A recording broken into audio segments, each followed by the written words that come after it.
Good day, and welcome to another one of Ranso's Weekly Wraps. I'm Vav Govender, and as usual, what we'll do is start off with some macro general market stories and then end up with a tech segment. In our general macro stories this week, we'll, as usual, just look at the latest in the US elections. Then we'll look at the latest inflation numbers for South Africa, and what it means for interest rate cuts going forward, and end up with a little discussion about what's been happening in China. Then, in our AI segment, which is going to be the bulk of this week's particular thing, we look at three different AI releases. There's three different kinds of AI releases that happened this week, all of which are, looking quite interesting. It'll be Tesla, it'll be Facebook / Meta, and then there'll be a thing called Alpha Proof from Gemini, from DeepMind, which is part of Google Alphabet. Okay, so let's start off with the thing that we usually start off with, which is what's happening in the US elections. So Kamala Harris is now the nominee for the Democratic Party. Joe Biden has dropped out. It was a very, reluctant dropping out. Let me put that way.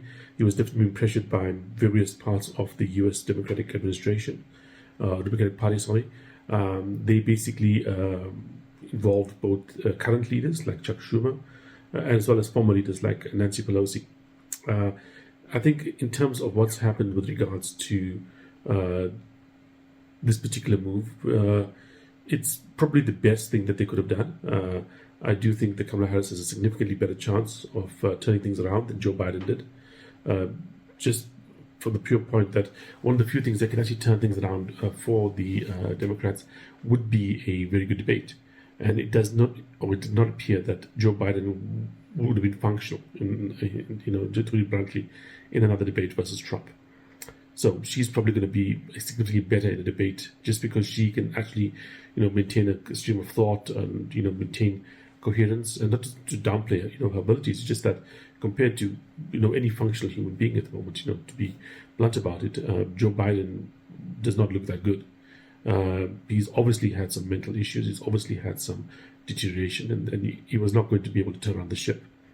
That being said, and let's just admit as well, the polls look significantly better for her. In fact, in some polls, she's actually leading Trump on the popular vote. At the same time, I think she's still an underdog because she's not. The way this election is going is that places like New York, Texas, California don't really count, because even though they're the biggest states in the U.S., they already have, Texas will be Republican, California will be Democrat, New York will be Democrat. These things don't count. There's some what's called battleground states that are important, Wisconsin, Pennsylvania, those places. And in those places, Trump is leading, and because of the way the demographic, so the electoral map shifts out, Kamala Harris has to win in a bunch of places where she's currently slightly behind. Not to say that it wouldn't be, it wouldn't be totally shocking if she won one or two of those places. It would be quite normal for her to win, one of those two of those places that she's kind of slightly behind on. The problem is that she's doing a whole bunch of them, and that gives her this kind of underdog status. So I think the difference right now between her and Joe Biden is that she's still losing, but she's not losing by as much. And there is a higher chance that she can pull off a win than Joe Biden can. But in all likelihood, what is going to happen is she's going to lose to Trump, but lose to Trump with a higher, vote share, possibly even winning the popular vote, which is kind of a similar thing that we've seen in the past where Republicans have won. Republicans haven't won an election in quite some time where they've won the popular vote. And that's just something to be concerned about if you're a Republican in the US. Then moving on to South Africa's inflation numbers. We had inflation coming in at 5.1 versus 5.2 in the previous period. It's really well below the 6% upper limit that we're talking about in terms of South Africa as inflation targeting. Inflation targeting is 3 to 6%, 5.1 significantly below 6. This current administration, the Reserve Bank, says their actual target is 4.5. So, we're still above that, but it's moving in the right direction. The overall economy in South Africa, as you all know, is not doing great at the moment. And so I do think that everything else being equal, the Reserve Bank would like to cut interest rates as soon as possible.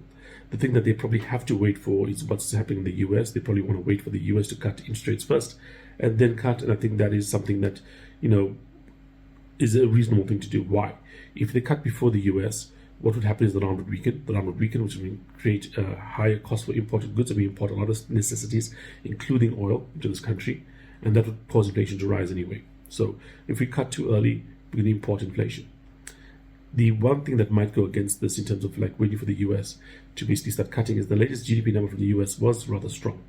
2.8 versus like a 2 expectation. 2.8 is above what most economists think the trend line for US growth is. Who knows from last week, maybe this the AI thing taking off. I don't think so, by the way. No, it's not AI. But 2.8 is higher than expected long-term growth for the US. We also saw, of course, inflation is still well above the 2% target for the US Fed. You have above trend line growth. You have above target inflation. Not usually the sign that you want to be cutting interest rates, just as a warning. And then let's look at China. China basically has come out and a couple of times this week interviewed with the Chinese Central Bank, the People's Bank of China, and basically introduced more liquidity in the market, cutting interest rates, etc. And the market reaction has been quite tepid. Why? It's because they see this not as a sign of stimulus, or a sign of stimulus as a positivity, but rather a sign of weakness. What are they saying? Saying this economy is so weak that the central bank has to intervene as much as this. The central bank is doing these surprise moves to basically try and boost the economy because they are seeing that the economy is very weak at the moment. And that's kind of making things a bit nervous for the Chinese. And we are actually seeing like this pushing through to other factors as well. There's like more than one indicator of the weakness in the Chinese economy. One thing I'd say is look at what's happening with the luxury goods sales in the European Union. They're falling. Why? It's because the Chinese are not buying as much as they were before. China has been a huge source of demand for luxury goods sales globally. Now, I always expected over time that to fall apart because, I think the current generation of Chinese probably look at the Europeans as, the supplies of luxury goods that are the premium in the world. In a couple of generations' time, a couple of decades down the line, maybe we'll probably be looking at Chinese, designers and Chinese products as being better quality than what's happening in Europe, and that will probably be, something to be expected. Like how the Americans with New York Fashion Week are rivaling Paris Fashion Week, there'll probably be Shanghai Fashion Week down the line rivaling Paris, and then the Chinese will probably look at what's happening in their own local economy and local designers as premium as well. So that will probably go over time. But what's happening right now is more likely due to the fact that the Chinese consumer is under pressure, doesn't want to spend as much money on frivolous items because they think things are not looking that good, and therefore we are seeing luxury goods sales fall from these European producers. Okay, now to the exciting part of this week, which is going to talk about all the AI releases. So like I said, there's 3 different AI releases this week, 3 different kinds of AI releases this week. One from Meta/Facebook, one from Tesla, and one from Google/Alphabet. So let's start with Facebook's first. Facebook released Llama 3.1. This is a 405 billion token, which is a parameter, 405 billion parameter model. Okay, this model, according to all the estimates we've seen out there, is roughly equivalent to what's happening with regards to Claude 3.5 and GPT-4 Omni 4.0. So it's basically not winning every single measure, but it's really enough of them that you can say it's a definite peer to these other models. And it's obviously because it's Meta, it's open source. That means you can now get your hands on a model that is as good as the models that you pay that $20 a month subscription for from Claude and from OpenAI. And what does it mean? Well, firstly, it means that you have access to something very powerful, not just for free. Obviously, you're going to have the system to work it. It's not a normal kind of like, off-the-shelf PC that can run this stuff. But it's within the grasp of most people to buy something that can run this stuff. Most like, enthusiasts, let me say, to buy the stuff that can run this stuff. But you have control over it. This is your model. You're not basically relying on, Meta to basically safety check what you're doing and so on. Look, there are safety rails on this in all these models, but from what I've seen in terms of the latest jailbreaking technology or jailbreaking papers out there, it's relatively trivial to break the safety guardrails on these open source models. So by say a few days after it came out, there's already been examples of significant jailbreaking of this model. So it can do basically anything you want it to do, and it's the premium model out there, or one of the premium models out there. Certainly not at a level that you would say is below what's on offer from OpenAI or from Claude. What does this mean? There's always been a discussion as to whether these LLMs were ever going to be a moat, ever going to be something where you had the best and therefore you had a business model based on having the best. For what is being happening right now with the Meta/Facebook, it seems that there's no secret sauce here. It is all scaling. You can scale it up, and everybody knows how to do this. Just need the money, need the time, need the data, and you'll get something that's basically going to be as good as the best stuff out there. There's nothing that OpenAI has, at least at the level of GPT-4, or Claude has at the level of Claude 3.5, or Anthropic has a level for Claude 3.5. That is a secret ingredient that makes them better. It's pretty much well known what you need to do, and Meta Facebook has done this. They've created a model that's as good as everybody else's. A couple of things to note. In fact, in some ways, it's better than the other guys because we think it's significantly smaller than what GPT-4 is in terms of parameters, and yet performs pretty much as well. We also know that from the paper they released about this particular model, it's like a 97 page PDF document. You can read through it if you are really interested in this kind of stuff. One thing they talk about is that they kind of indicate that they knew what it would take to get to the level of a GPT-4. So they knew what kind of amount of data they needed, what kind of computing power they needed to get to a level where they were compatible to GPT-4 and to Claude 3.5. So they knew what it took to get there, and they basically trained a model up to this level. And this wasn't the best model they could make, but this was the best model they could make at the GPT-4 level as quickly as they could do it, because they already are looking at the next version of Llama. And that is something important to note, that they are seeing scaling happening at a level that is reasonably stable, which means that they know that when they get the new chips in and they get the new data that they want to be using for this thing, it's going to be rather good.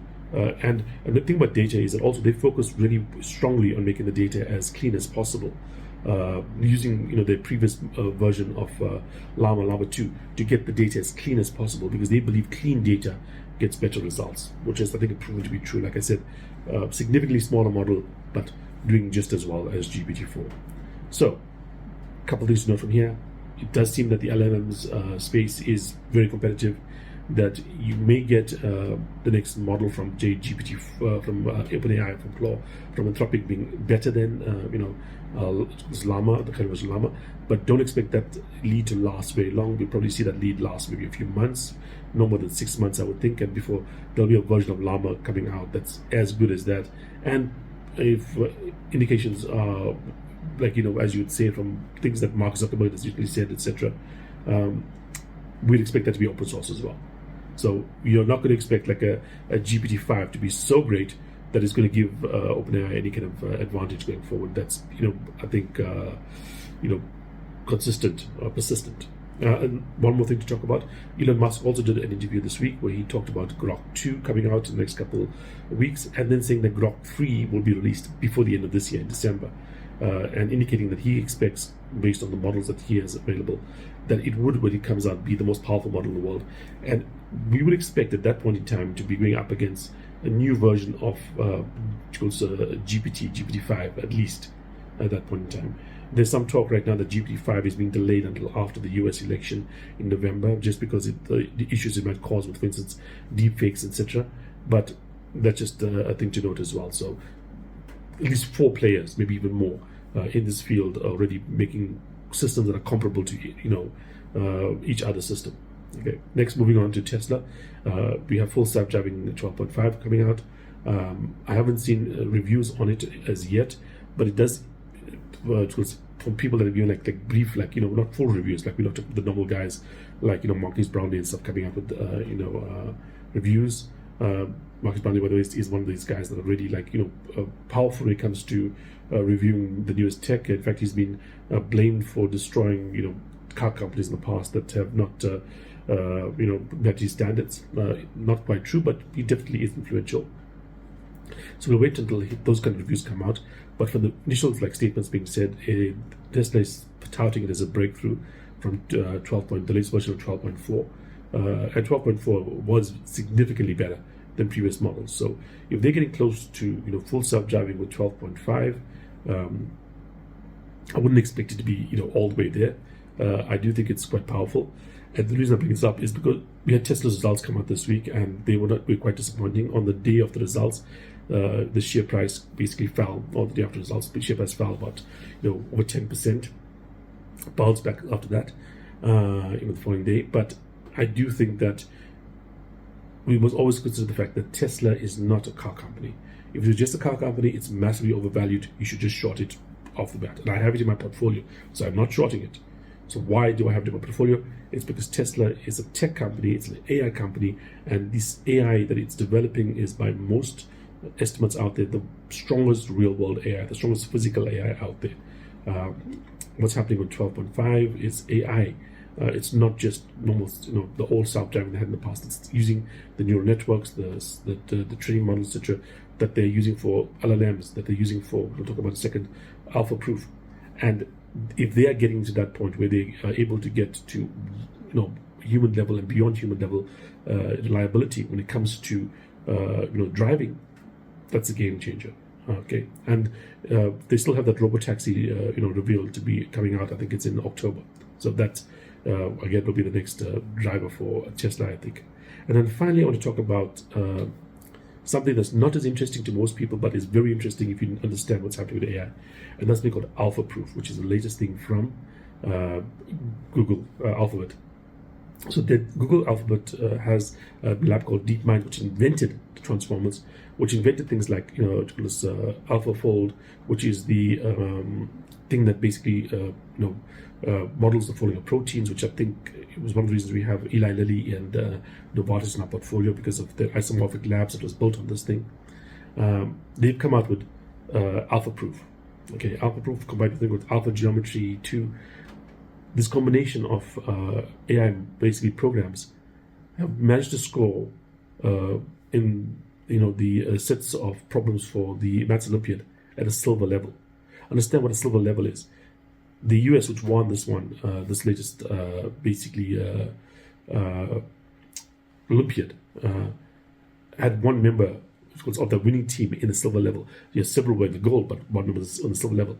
To be at a silver level on the Maths Olympiad is a seriously strong mathematician. Not the world's best, but better than 99.99% of the world, easily. Okay, many countries don't have anyone getting to the silver level of this Olympiad. Okay, silver level is like a level of points you need to score. It's not just one goal. There's multiple goal people hit gold level, but there's multiple also hit silver level. So it's not a, like I said, the absolute big world's greatest mathematician is not superhuman, but it is better than, I would say, the vast majority of maths students out there. Okay, and there are large countries that don't get many people, even any people, into the silver level category, and this program can do that. So anyone that had thoughts, oh, this thing can't do mathematics, it doesn't know how to do numbers, it doesn't know that 9.11 is a smaller number than 9.9. Okay, that's been a test that people have been talking about LLMs. There's other things happening with AI, not just the LLMs, and that are as powerful, in some ways I think more powerful and more important from an economic point of view than the LLMs are going to be, even though the LLMs are the thing that people interact with most often and things that people often think of when they think of AI. The full self-driving from Tesla is AI. The stuff around Alpha Proof is also AI. And this AI has uses beyond just being an assistant. It has uses that are going to be felt around the world in different areas. Imagine having an access to a world-class mathematician for the cost of a few dollars for like a couple hundred questions. That's what Alpha Proof is going to be able to do for you. Okay, thanks for joining me this week. I look forward to seeing you guys again next week, and have a good weekend. Cheers.